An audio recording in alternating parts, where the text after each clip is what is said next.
a pleasure to have our next speaker, Kevin Knuckles from Princeton. Excellent. Yeah, hi everyone. My name is Kevin Knuckles. I'm a graduate student at Princeton University with Professor Ali Yazdani. And today I feel very honored to be speaking at this invited session and really excited to tell you about a couple of works in the past 2 years where we've used the scanning tunneling microscope in a number of kind of unconventional manners to discuss microscopic mechanisms for superconductivity and magnetism in twisted bilayer graphene. So before I get into the results, I'd like to introduce you to the team. The experimental team with Myung-Chul Oh and Dylan Wong, who are both postdocs in Ali's group, and Ryan Lee, who's a graduate student in Ali's group. Together, the four of us did all of the experiments I'll be showing you today under the supervision and guidance of Ali. And we've received indispensable theoretical support from both Biao Lian and Andre Bernevig, who are professors of physics at Princeton. So I don't really have to tell this session that we're really experiencing a veritable renaissance of quantum matter research right now with the discovery and the kind of vibrant phase diagrams of moire materials. Moire materials, very briefly, are designed through the rotational misalignment or the lattice mismatch of 2D atomic crystals. And it's kind of this mismatch, this incommensurability that allows us to produce these long wavelength moire patterns, which generically produce flat electronic bands. So in these systems, Coulomb repulsive interactions, they dominate, and they create exotic collected phases of matter in some of these, all of these references and many more that I can't put up onto this slide. So the prototypical example of this, and from our first speaker's talk, the obviously most studied example of this is magic angle twisted bilayer graphene. I'll be calling this MATBG. MATBG has these emergent flat bands at around 1.1 degrees due to the Dirac cones.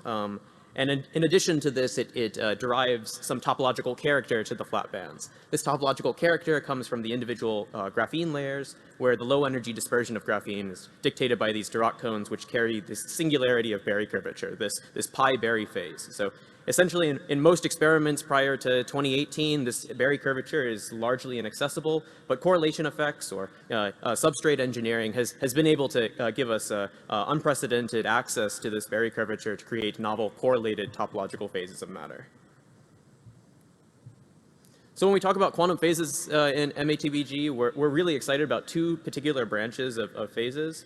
The first is that it's superconducting, and we've all seen this data by now. Pablo Herrera's group at MIT, and just 4 years ago, discussed that MATBG superconducts at about 10 to the 12 carriers per square centimeter. This is at anomalously low carrier densities and really pushes it into the strongly coupled limit. So, as a community, we have so few examples of these low density superconductors, and so it's really imperative that we take each one of these examples as an opportunity to learn how we can engineer strongly coupled superconductivity for future material research. In addition, I've already alluded to these topological phases discussed first by the David Goldhaber-Gordon group at Stanford and followed up by the Young group at UC Santa Barbara, where these topological phases are driven by effectively just orbital effects. These are carbon atoms. They don't present spin ferromagnetism, or at least haven't been measured to be so. But this large hysteresis loop at partial fillings of the flat band, due to symmetry breaking, the system will want to polarize into a particular valley with this taking advantage of this Berry curvature around each of the valleys in the band structure.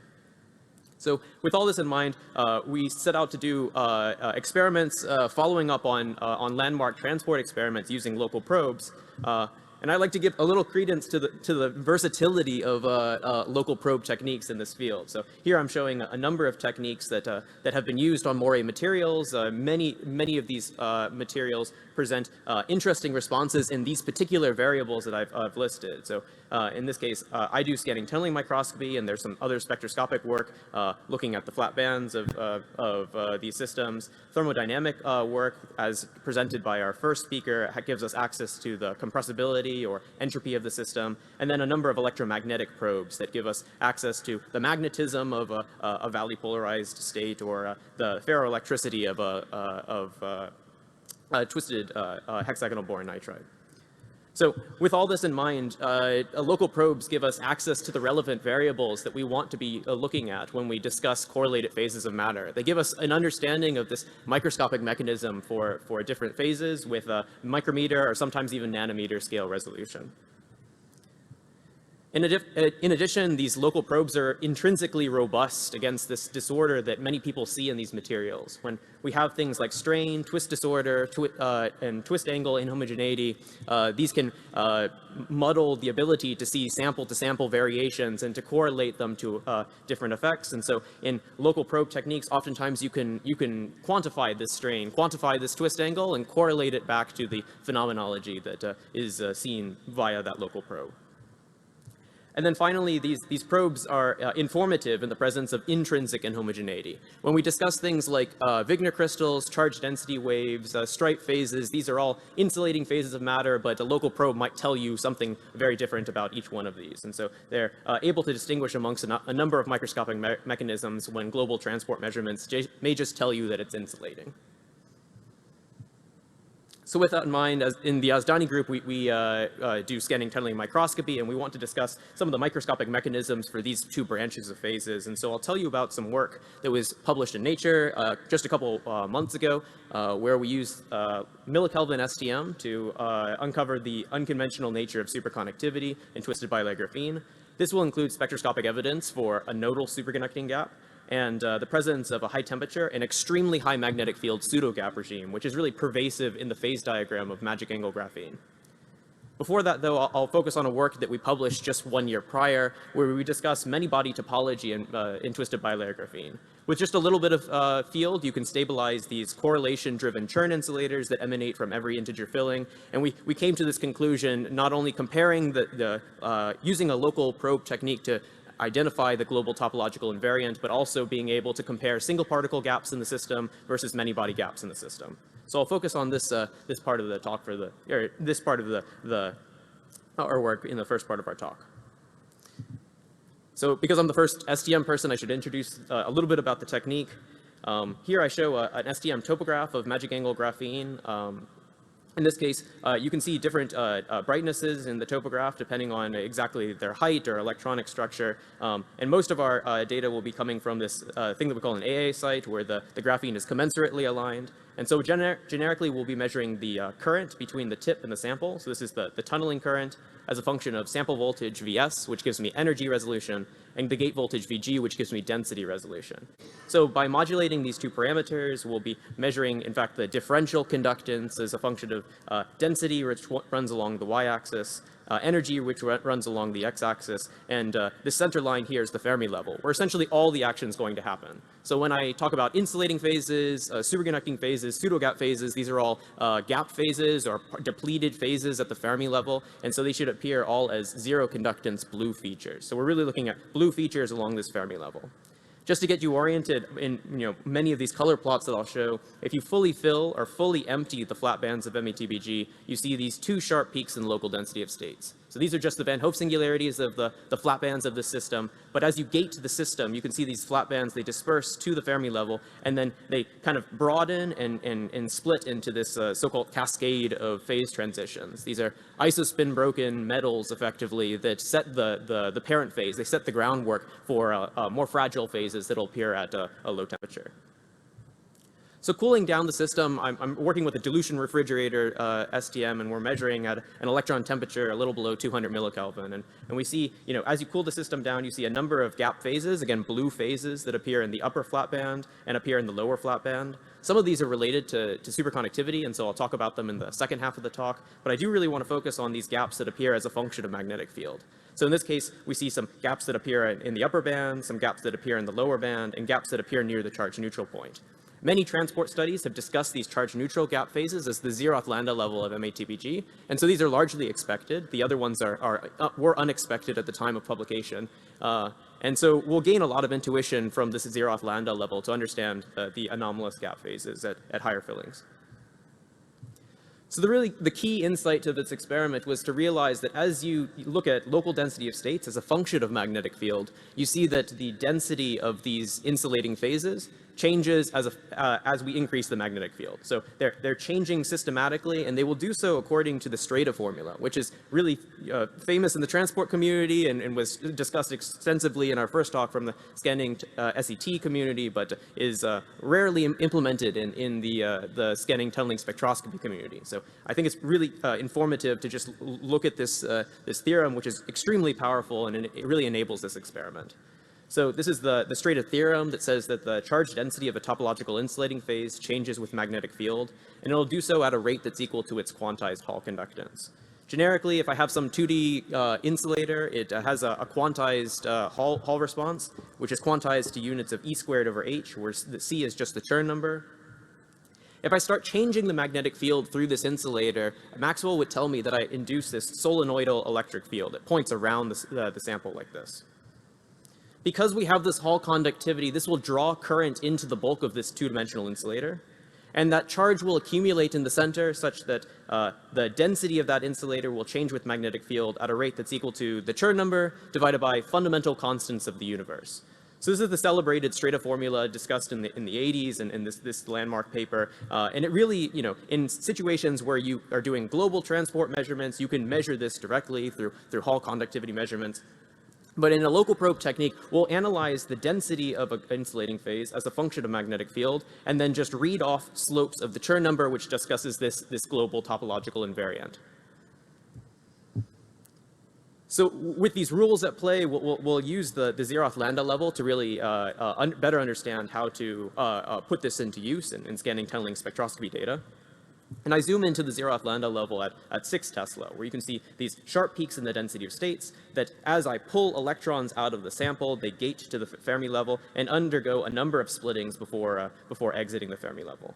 Here I'm showing a near zero bias conductance plot as a function of gate voltage, which really shows at every peak there's a high density of states at the Fermi level, so the gap is closing and then reopening. And so we're discussing insulating phases between these high peaks that run through the Fermi level, which are much better seen in a line cut than you can see in this color plot. So using the Strata formula, we're going to plot the gate voltage, the density as a function of magnetic field, do this experiment at several magnetic fields, and we see a plot that looks largely like a Landau fan. There's really nothing different than from this between this and a transport Landau fan at this point, where we can just read off linear slopes that give us the Chern numbers of these Zeroth Landau levels. But I can emphasize that scanning tunneling spectroscopy gives us a little bit more information about this problem. STS enables us to distinguish topological gaps that are single particle in origin from those that are many body in origin. Here I plot two different spectra of Landau levels, where you can see, I want to focus on this gap phase right here, where it's kind of, a bluish away from the Fermi level, the center line. And as I gate the system, then it comes to the Fermi level, it strengthens due to quasi-particle lifetime effects, and then is gated away from the Fermi level. So this gap has no notion of needing to be at the Fermi level, and this is a single particle gap feature pushed by the magnetic field. Whereas something like this, this peak in the density of states here is gated to the Fermi level, and then it opens a gap right at the Fermi level and closes at the Fermi level. So this must be a many-body gap phase because it really needs to be right at the Fermi level in order to be seen. It's not persisting beyond this energy range. So this allows us to unequivocally distinguish between these two origins, and we can use this on the Zeroth Landau level, where we find that if you look very closely at spectroscopy, you'll find integer multiples of 4 are single particle gap features because they persist away from the Fermi level, versus these intermediate filling gaps are many-body gaps because they exist only at the Fermi level. So these, in this case, this is just quantum Hall ferromagnetism, where the isospin degeneracy is broken and we polarize into some subset of Landau levels. But it gives us a really good proof of concept that we can distinguish between single particle and many-body gaps. So tracking gaps as a function of magnetic field will apply this intuition to these anomalous gap features that occur at higher fillings. I zoom into a particularly nice example of this, where we see this gap at 6 Tesla between nu equals -1 and -2. This gap feature clearly opens and closes right at the Fermi level, and so it must be of many-body origin. It's not occurring at any integer fillings, and so it can't be an integer correlated insulating phase. And finally, this topological gap, this gap moves as a function of field in density, and so it must be a topological gap. So with these two aspects, scanning tunneling spectroscopy is extremely distinctive as a novel probe for many-body topology in this system. So putting it all together in our very best sample, we plot the Landau fan, and you can see these charge-neutral Landau levels emanating from nu equals 0, and then these Chern insulators, these correlation-driven Chern insulators that emanate from every integer filling, with Chern numbers 3, 2, and 1 from nu equals 1, 2, 3. And again, we can confirm at every magnetic field that these are opening in the middle of a flat band, and so they must be correlation-driven. And I draw your attention to not only our paper, but a number of contemporaneous results that were all published essentially simultaneously on discussing very similar phenomenology. In a field that gets a little bit of flack for, every sample shows different phenomenology, I'm really proud that these topological insulators that we see are extremely robust features of the phenomenology of MATBG. So here we show 3 different transport groups that all see these Chern insulators with Chern numbers 3, 2, and 1 coming from integer fillings. So you see these enormously gapped features stabilized by some magnetic field. And indeed, local probes have been indispensable to this discussion. So our next speaker, Stefan Nodperge from Caltech, and a former lab mate, Ben Feldman at Stanford, have shown using STS and scanning SET that these insulator phases show up in all of these reasonable metrics to observe these phases.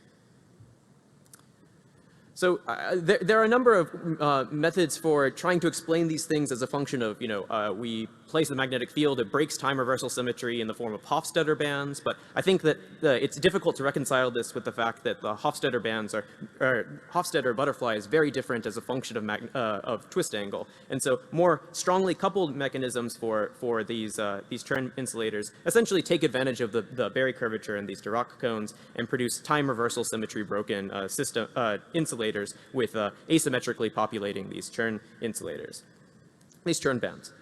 So I'd like to draw a bit of attention to some more proper treatments of this discussion from the theoretical side, where the work of Andrei Bernovic's group and Ashvin and Mike Zolotel's group show that these are really naturally interpreted as effectively generalized Chern ferromagnets, very analogous to quantum Hall ferromagnetism, where instead of Landau levels, we have Chern bands, and electrons will asymmetrically populate these Chern bands.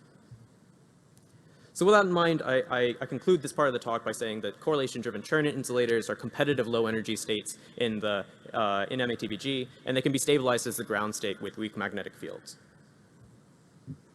So I'm going to change gears a bit and focus on the second half of my talk, which is a more recent work where we've discussed superconductivity as seen through the STM.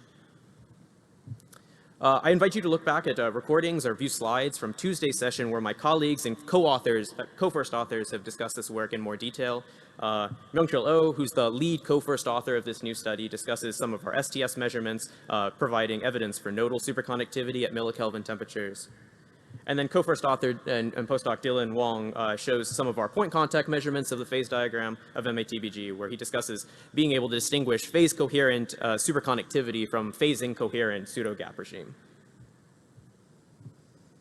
So the nature of superconductivity was called into question immediately after Pablo discussed his results at March meeting 4 years ago.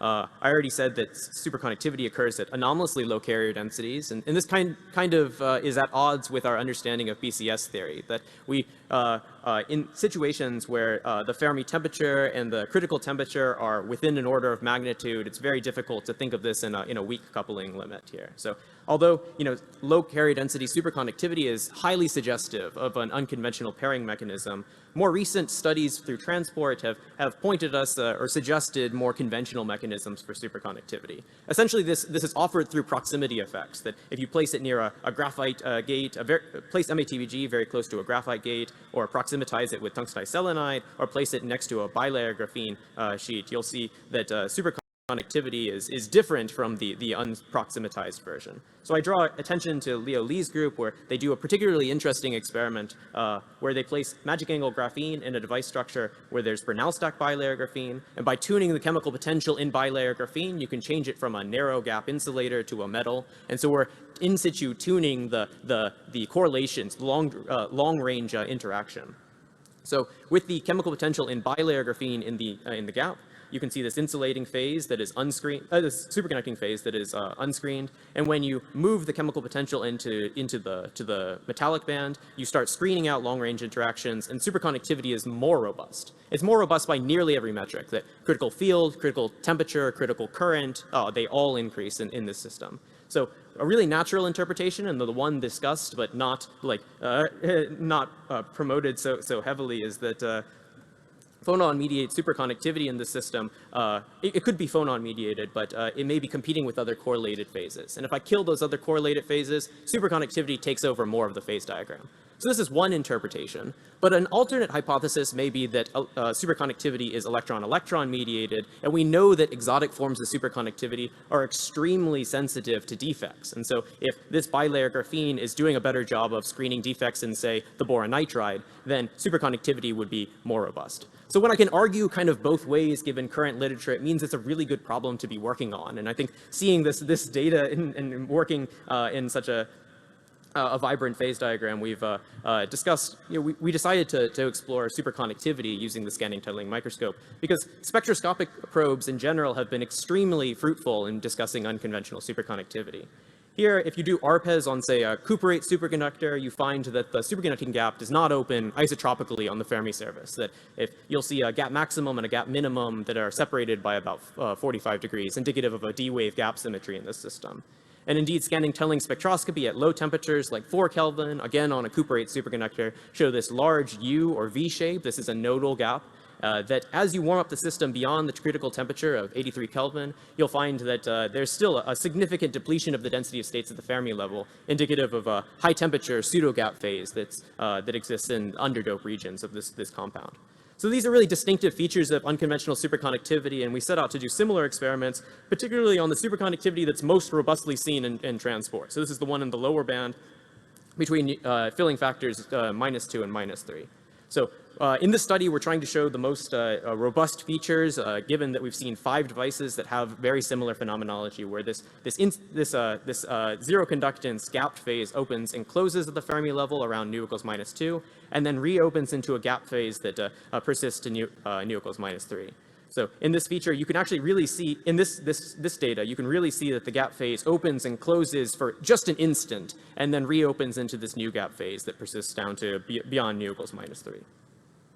So the first analysis to do is to just take a line cut, fix the density of the system, and look at what does spectroscopy look like at one particular gate voltage. And so in this nominal superconducting phase, in the same density range as superconductivity has been observed, we see 2 different gap shapes, and in fact, tunneling spectra vary from sample to sample. But one thing that is universal in the gaps that we've seen is that they're generically gigantic, that BCS theory would predict for a 1 Kelvin superconductor that 2 delta over kBTC is about 3.5.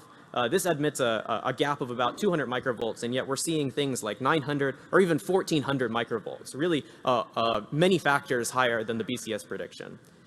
In addition, we see generically nodal gap shapes, where in device A, you see these kind of sharp coherence type features that come down to a nodal minimum, and in device B, you see these kind of broad coherence type features that come down to a zero conductance nodal minimum. So these are interesting gaps to be seeing in a nominally superconducting phase, and I think that the gap size is the thing that really worries me here in discussing many interpretations of this gap. So given the gap size, we have come up and discussed in our paper 2 different interpretations, the first of which is that maybe this really is the superconducting gap. And so if it's the superconducting gap of METBG, we should be able to fit it to a nodal hypothesis. So that's what we do. At this gate voltage, we can see that the superconducting gap, or the tunneling gap, has nice coherence type features and a nodal minimum that are captured by the fit. And clearly the nodeless hypothesis was not going to work in this case. Even when you include large quasi-particle broadening, kind of unphysical quasi-particle broadening, this fit doesn't get much better. But the most universal feature is that really none of these gaps represent the isotropic S-wave prediction of BCS theory. So that's one hypothesis. A second hypothesis is that this is not at all related to superconductivity, and this is a pseudogap phase. So this is a pseudogap that we're observing, which is a much higher energy feature, very common in correlated superconductors. given precedent from the cuprate superconductors, we realized that many people would fit the high energy aspects of this pseudogap to some particular energy limit, and the low energy characteristics of the spectrum still are indicative of superconductivity. And so if you do this as a function of gate voltage throughout the superconducting dome of MATBG, you fit it to a nodal hypothesis and a nodeless hypothesis just in that small, narrow bias range, then you'll find at every single gate voltage, the nodal hypothesis is better at capturing the low energy density of states of the system. So before I go any farther, I'd like to discuss, is our sample even superconducting? In transport, this is very easy to see. You can just measure the resistance. It goes to 0. Sometimes you see Fraunhofer. So, but local spectroscopy doesn't have this ability. And I think that given that there are so many features of this gap that don't agree with the notions of superconductivity, we need to be 100% sure that this sample is superconducting. So this nodal gap, again, I've discussed, is entirely too big for the temperature at which it onsets.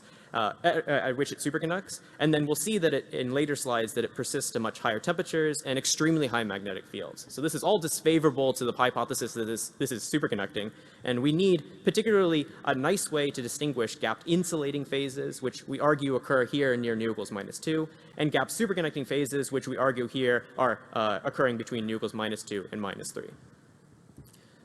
So the real, key to this experiment, and the reason why I'm talking about this 4 years later instead of 2 years after Pablo's discovery, is that we had to realize that local spectroscopy falls on a continuous spectrum characterized by the barrier strength between the tip and the sample. So in the large barrier tunneling limit, local spectroscopy is quantified by the quantum mechanical tunneling process, which we're all familiar with, and in an S-wave superconductor, it would produce these sharp coherence type features and a hard gapped spectrum, indicative of a single particle gapped spectrum. In the opposite limit, though, if you just very lightly touch that tip to the sample, local spectroscopy is now dictated by Andreev reflection processes, where an electron is emitted on the barrier, it sees the superconducting condensate, which is gapped to single particle excitation, so there's no place for this electron in this sample. But what can go in is a Cooper pair. So this electron imparts on the barrier, it emits a Cooper pair into the condensate with 100% probability because of the phase coherence of the bath, and retroflects a hole, thus doubling the normal state conductance. So we see this gap kind of fills in, and it increases in conductance in this sample. And really, by probing the entire spectrum of spectroscopy, we can really unequivocally tell that this gap phase is gapped to single particle excitations and has phase coherence, which means it's a superconductor. And insulating phases are clearly not going to have the same structure. This two-probe approach also tells us something about the pairing symmetry, that superconductivity as seen by STS will show different gap features depending on if we think it's nodeless or nodal, and indeed point context spectroscopy measurements will also show different Andreev reflection spectra because the gap changes, and so this Andreev reflection process depends on the momentum now. So putting it all together, we're able to use this two-probe approach where we use scanning tunneling spectroscopy first to analyze a number of gapped phases at different integer fillings. Here I want to focus down here in the lower band where you see this gap that opens and closes and reopens into this U or V shape, this nodal gap feature.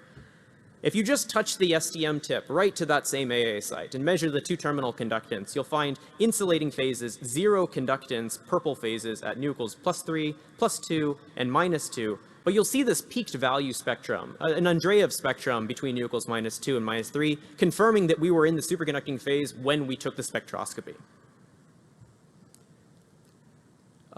It ends up that point contact spectroscopy shows very similar phenomenology to transport experiments, where as we warm the system up to something like 1 Kelvin, we see the Andreev peak continuously dies into a metallic state here.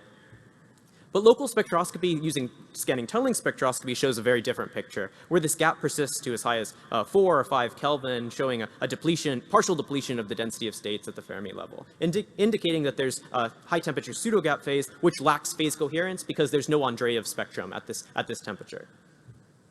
More interestingly, I think, is the fact that point context spectroscopy shows this, that superconductivity is extremely weak to magnetic fields. It dies at about 100 millitesla, very similar to the measurements done in transport. And yet when you do spectroscopy using scanning tunneling spectroscopy on the system, at 3 Tesla or even 6 Tesla, you still see much of the density of states is still depleted at the Fermi level. I agree that at 6 Tesla, it's kind of hard to see what's going on because the Chern insulators kind of muddle the spectrum, but at 3 Tesla at least, you can see a really deep suppression of the density of states, indicating a high magnetic field pseudogap phase, more than 10 times the HC observed in any transport study. So I'd like to wrap up a little bit and say that there's this recent work from our next speaker, Stevan Najperge's group at Caltech, that studies magic angle twisted tri-layer graphene using the scanning tunneling microscope. And there's some really remarkable similarities in scanning tunneling spectroscopy on this system. So in twisted tri-layer, you see this gap phase that opens and then it lessens or closes at the Fermi level, and it's at the same density range as the correlated insulator phase. And then there's another gap that opens between u equals -2 and -3 that looks very similar to our phenomenology here, where in some density ranges, the tunneling gap looks very similar, that it also has this kind of nodal U or V-shaped gap. So this is a really tantalizing prospect that in these extremely highly tunable systems that we can tune superconductivity using electrostatic gates. We can learn a lot about how strongly coupled superconductivity would occur in what seems to be some universal phenomenology amongst these two platforms that are expected to be very similar. So to conclude, I'd like to say that local spectroscopy provides us a number of so-called classic signatures of unconventional pairing in this system, and some of these signatures are quantitatively inconsistent with a BCS origin. So I invite you to read our new paper on this. With that, I'd like to thank you for your time, and I'd like to thank the team responsible for this. Science is really a team sport, and I really appreciate collaborating and working with these people on the day-to-day basis. I'll thank our funding agencies, and I'll thank you for your attention. Thank you.